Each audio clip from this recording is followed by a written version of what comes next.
In every marriage, love is tested not only when everything is peaceful, but also when anger rises.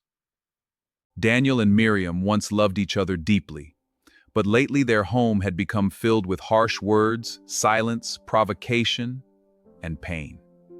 Daniel, we need to talk. Not now, Miriam. I am tired.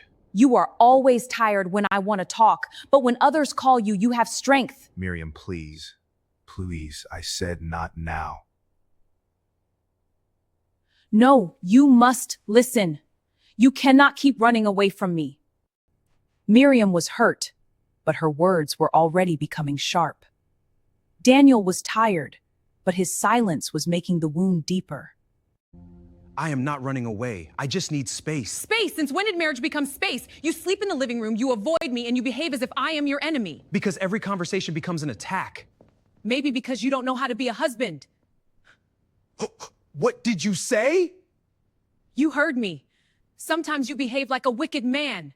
Words are seeds. When spoken in anger, they do not produce peace. They produce more pain.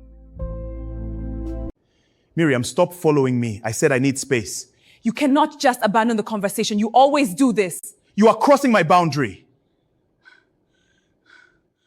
Boundary? You don't even respect me and you are talking about boundary. Leave me alone. No, face me like a man. Here we see the cycle. She feels ignored, so she pushes harder.